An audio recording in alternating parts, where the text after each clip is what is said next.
kind of had this weird, mysterious, dark side to them. They just strike that place in me, you know, that sad, lonely love place. I can't think of another band that commands that kind of attention. You could see why they're so legendary. Their music and their look together is definitely iconic, you know? Wild hair and this pale face and this smeared lipstick. His songs are timeless. He writes about love and heartbreak and depression and, you know, fantasy. I can't think of another band actually that's been out 25 years and is still making good music. I think they're one of the greatest bands for sure.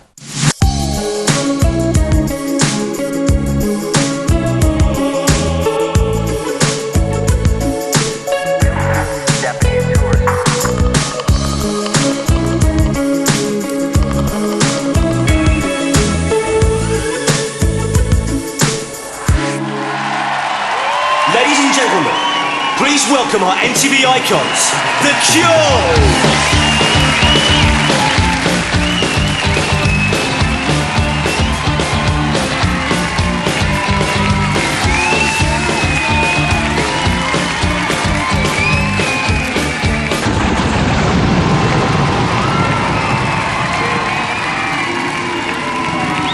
Tonight is a celebration of a band whose integrity, passion, melancholy, and humor have made them superstars in stadiums and heroes in bedrooms the world all over.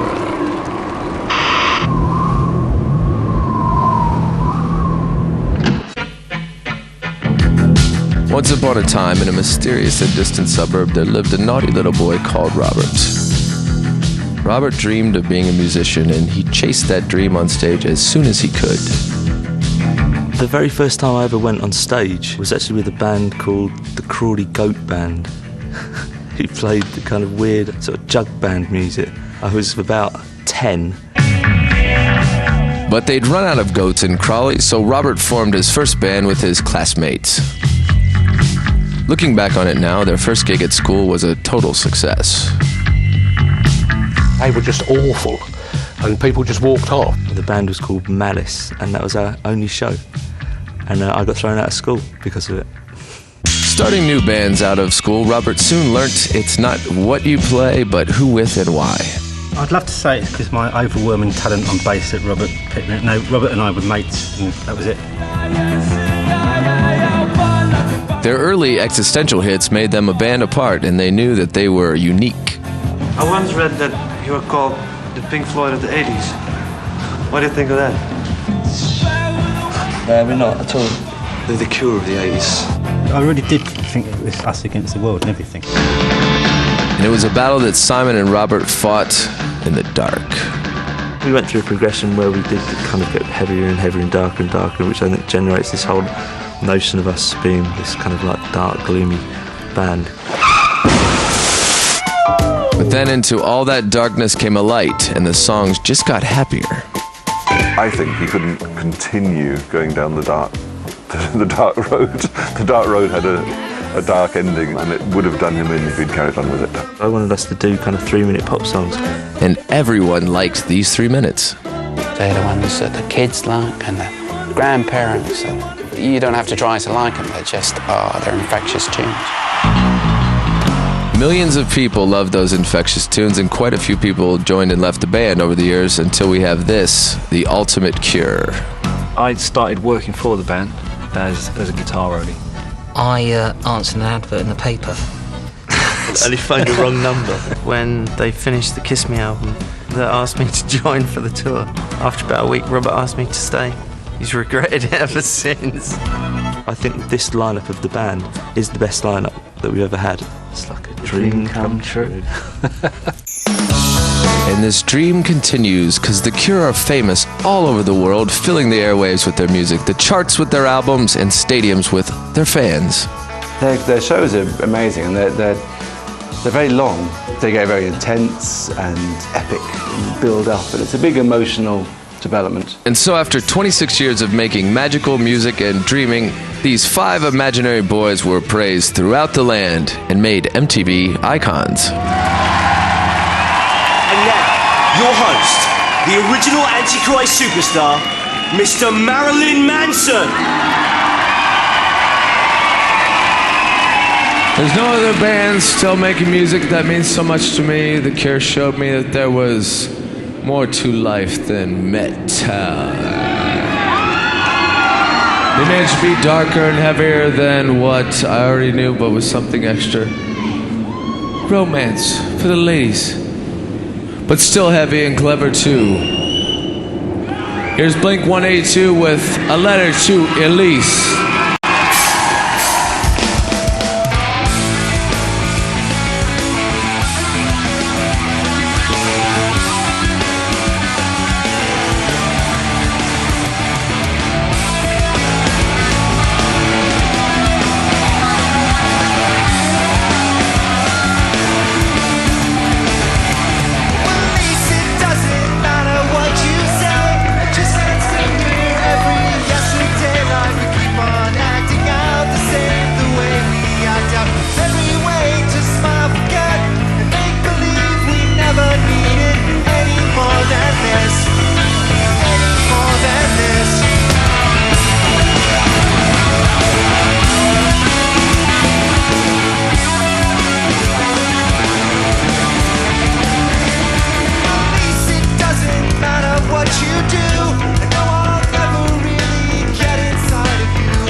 AFI, Deftones, and Razorlight pay their tribute to Cure, the masters of the cheerful nightmare, after these special messages.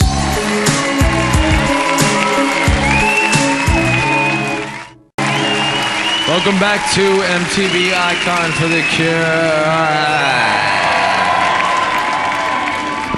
This band, like all great artists, brings together the conscious with the unconscious, and a rare combination of mirth and melancholy. What Tim Buckley called in one word, happy sad. That's a reason why they've managed to mean so much to so many. Testing. Multi-platinum success one year can mean nothing the next. There's hundreds of bands who sold millions of records without ever leaving a trace, but that's not the case with The Cure. After all, you judge the significance of an artist by their impact on the medium. They're like one of the most important bands in music because they change the way people think about music. I love groups that are really edgy, groups that say things in styles that are very different, and that's what I love about The Cure, and rock on. They are mesmerizing and hypnotic and romantic at the same time.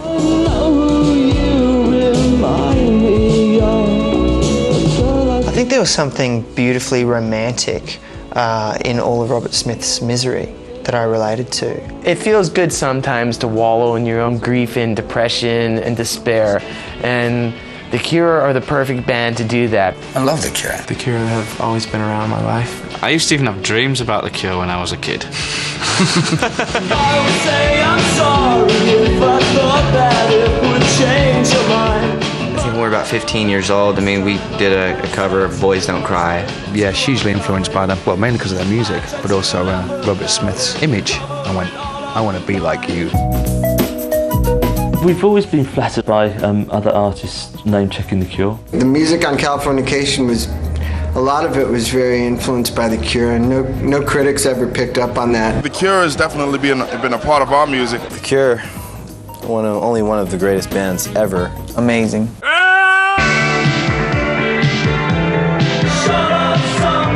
It doesn't really validate what I do, but it enhances what I do immeasurably, to think that we are inspiring other people to do something. I've been a fan of The Cure since the 80s, you know, but I think it was like with the Disintegration album that I was just like, oh my God. I bought a cassette tape of The Cure's Disintegration, put it in my van, and just followed the sun west and drove to the sea listening to it. And it's a fine memory of a fine record. 17 Seconds and Faith, those two albums were very influential on Flea and myself. I'm a big fan of The Cure, but I would say I'm the wrong category fans because I heard about The Cure with The Head on the Door. Yeah, we are big fans. There's the Beatles and David Bowie and The Cure, and I see them all as in kind of like a line, and like I feel like you can constantly go back and get things out of it. In turn, we were all inspired by people to do what we do. You have to be. I mean, it's like there's always someone you think, I would love to be like that. So to think that we could be that person to other people, it's a really good feeling. The Cure being an icon is simply awesome. Those guys deserve it. Robert Smith has always had a special place in my heart. So congratulations for being an icon.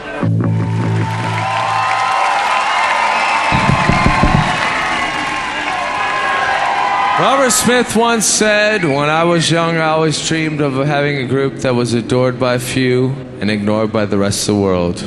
Tonight is proof that that dream did not come true. Here's AFI with Just Like Heaven.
is it you suffer for your art? You let your heart scream out to its song and try to change the world through your pain. And all the press want to talk about is why is a grown man wearing makeup?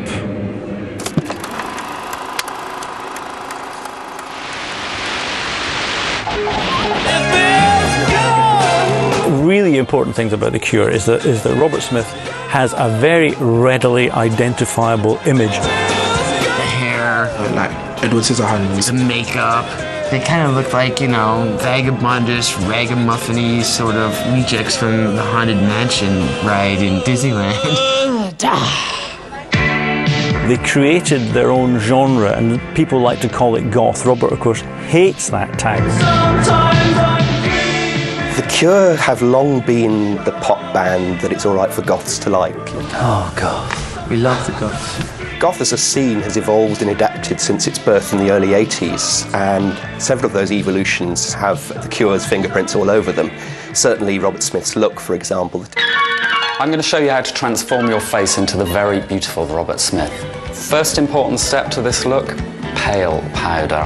I have never, ever, ever, in 25 years of doing this, ever worn white face powder. The eyes were like a square of black around the eye. The lips looked like he'd fallen on the lipstick rather than actually put it on. His lipstick's on crooked. Yeah. He didn't do a very good job. This is the actual MAC Ruby Woo lipstick that Robert favours. It's almost like a slash across the mouth. Well, like, if he didn't have, like, the makeup and he didn't sing like that, then he'd be pretty cool. Looking like you kissed a knife is only half of it. Big black hair is rock and roll, but the biggest, blackest, big black hair was always The Cure. There was a period, I suppose, in the late 80s when we did have fantastically big hair. You know, we started to play stadiums, and so the hair had to become stadium size. My name's Thomas, I'm Robert Smith's official hairdresser, and here I'm going to recreate for you the look. I usually spend about a good hour cutting the hair. I don't need to worry about styling too much, just kind of get the back combing in, get the knots out. Yeah, it's not really one that gets requested very much in the salon. It's very much the original bedhead. There we go. Easy steps how to create the Robert Smith. That look is really crucial to The Cure. If you see a video on the TV, the second you see Robert Smith, you go, oh, that's The Cure. Even if the sound's turned down, you know that's The Cure.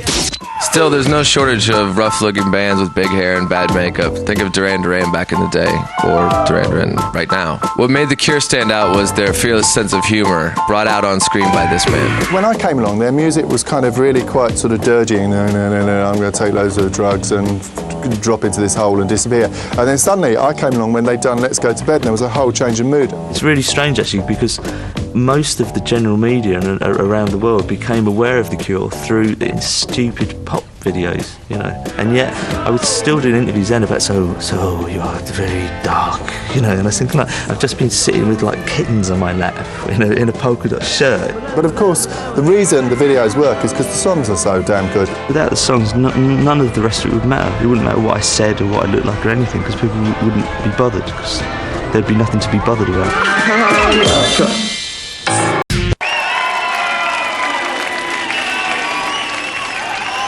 Songs sung with, apparently, by the band that wrote them. A 20th century idea, enjoying a resurgence thanks to bands like The Cure and bands that like The Cure. This is Razorlight and Boys. And Don't Cry.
Most bands have consumers, but The Cure have fans.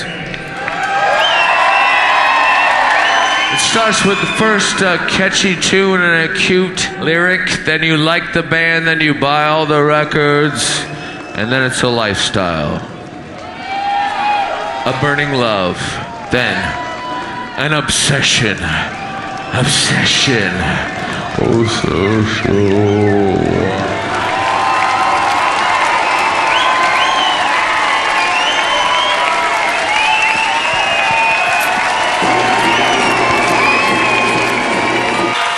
Come to nominate with our fans. They're all beautiful and clever. I think The Cure are fantastic. Their music has shaped me as a person. Music-wise, lyric-wise, I can relate to it. The music has a certain sound to it which takes you away into a dream world which nobody else can penetrate. I basically use them to rebel against my parents. Very proud to be a Cure fan in this day and age. The Cure tend to have very important impact on fans. Young people recognize themselves in The Cure music and especially in Robert Smith's lyrics. So it helps them with their adolescent issues. Crumbs. I think a lot of people who feel a bit alienated from a normal way of life can think, oh, I'll go and listen to The Cure.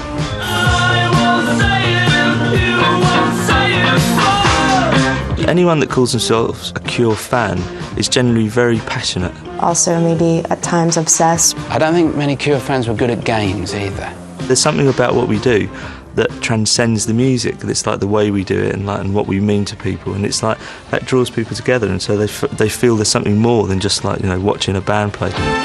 In other words, it goes a lot deeper than a Cure t-shirt and a funny haircut. I think we all have our own sort of style. We're all kind of different people, but we have The Cure in common. The dress code is really important in fans because they want to be recognized as a fan of bands, and they also want to be different from the other people. Once you hear a few songs, it just gets kind of obsessive. You have this attachment to them where you almost can't let them go at points. Like Michael Jackson, Elvis, and Marilyn Monroe, Robert Smith is haunted by an industry based on his identity. Personally, I think some of the tribute bands I've seen did it quite well. They're all right. Some are better than others. I mean, if you close your eyes, you almost think it's The Cure on stage.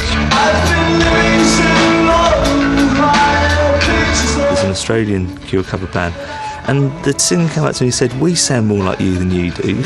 On any level, that isn't possible. But it's no surprise that it was possible to turn Robert into a cartoon. Boring! We had just started the show, and it was just this very small rinky-dink little show on a cable channel, and when we decided to put Robert in the show, it was just a complete lark. Is this Robert Smith of The Cure? Yes, it is. That was an ambition that I didn't think I'd fulfil, actually, to become a real-life cartoon character as opposed to a pretend one. You're awesome! You're so awesome! Who are you?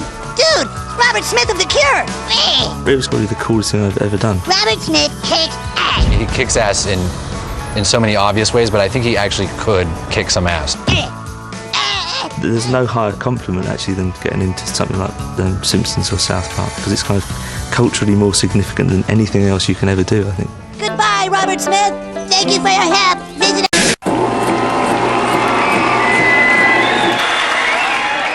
Because of my teenage lust, apparently I have a lust for metal. I came to The Cure pretty late. It was like joining a secret society. A secret shared by everyone here tonight. Please welcome the Deftones. If only tonight we could sleep!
Cure live right here.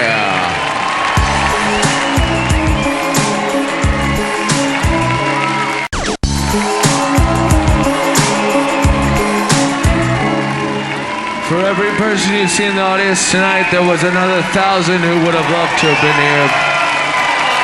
Because Robert keeps threatening to kill off the Cure, it's special. Every time we see them after 26 years, most bands will be calling in the session musicians or morticians, but not the Cure. People sort of say to me like, oh, you're 45 now, you're still doing this. Like, and I think, yeah, I am, but I still really like doing it. For most bands, 26 years, 13 studio albums, 34 singles, 8 gold albums, 6 platinum albums, 1 multi-platinum album, a total of 27 million sales would be a dead weight, a tombstone. At the very least, enough. For the Cure, it's time to begin again. This is a really good trick. But the Cure's best trick is their oldest. They keep making music that comes from the heart, which is why the new metal Svengali knew that his 21st century take on the band's sound would still have the same magic. What I hope to achieve doing The Cure is to have somebody feel the love for music that I felt. Ross Robinson very cleverly manipulates people in the studio without them knowing that they're being manipulated. In fact, it was like seeing me in action watching Ross work. This was my ambition. If you listen to the record, it's so giving that if you're a B student, you'll get A's. We ended up with a record I think is like the best or the most passionate thing that we've ever done. This passion of the Cure continues with the celebrated Curiosa Touring Festival, where they are joined by like minds, including Muse, The Rapture, and Interpol. I've really enjoyed this last tour, playing with different bands. I've felt really inspired, actually. It's been really good. Everyone's got on really well. It's different from a normal festival where you're just trying to get a broad sweep of musical styles. All the bands complement each other. Sometimes I sort of feel like there's something wrong with me. You know, that I should somehow be doing something more grown up than what I do. They've got another 25 years in them. Easy, if not more. I can't honestly think of anything I would rather be doing, so I just keep doing this. And the seriously simple lesson behind this longevity is, don't do as you're told. I think that the secret of it is just to believe in what you're doing. There have been so few times when I've been doing things with The Cure that I haven't really believed in what we're doing. So, that's how you get to mean a lot to millions of people, and how you get to be seen as an icon by the public and by your peers.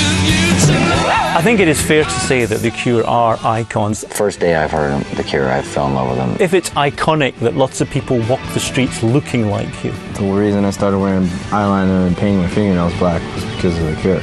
If it's iconic that thousands of musicians across the world draw something from your style. When they make new albums, they always have this touch that we like, and yeah, it's a very important band. If it's iconic that they've sold millions and millions of records, then yeah, The Cure are definitely icons. Robert, you're an icon, baby. Bravo. The fact that we mean something to the whole breadth of people, I suppose if anything that kind of makes it easier to wear the mantle of like icon. But if it was real, we'd have to decline the entire thing. But we all know it's just a joke.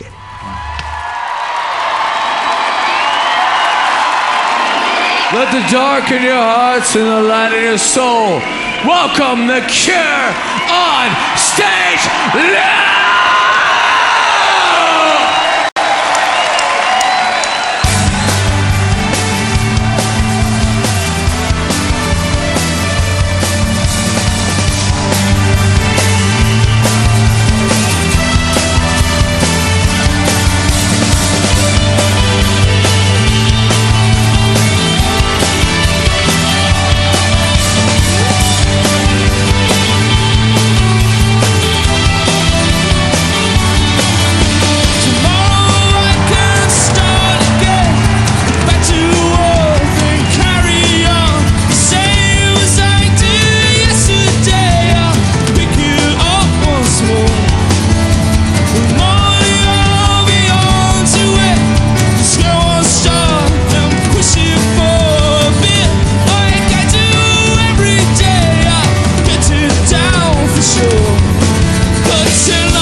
shine with you tonight. I'm so alive with you.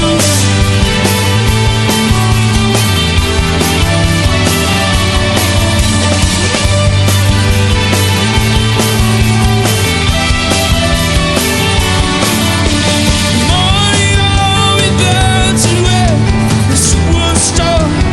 Push you for a bit, like I do every day. I'll let you down again.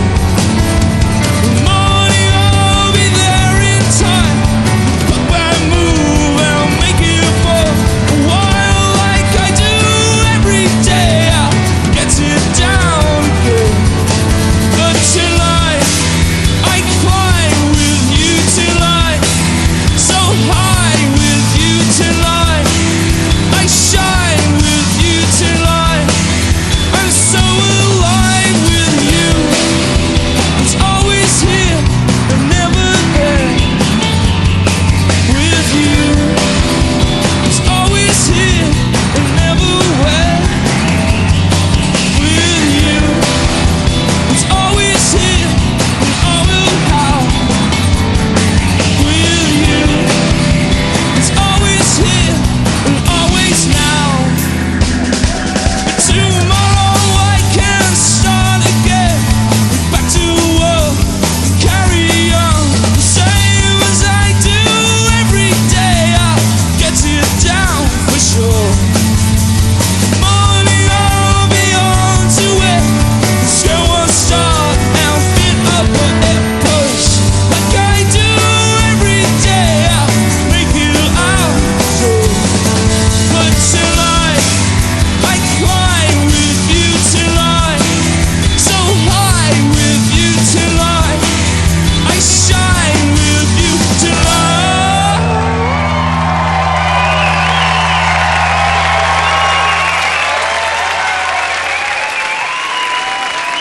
I've been Marilyn Manson, you've been you.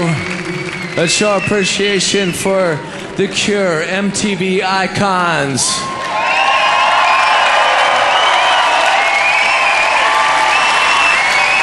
Thank you. Good night.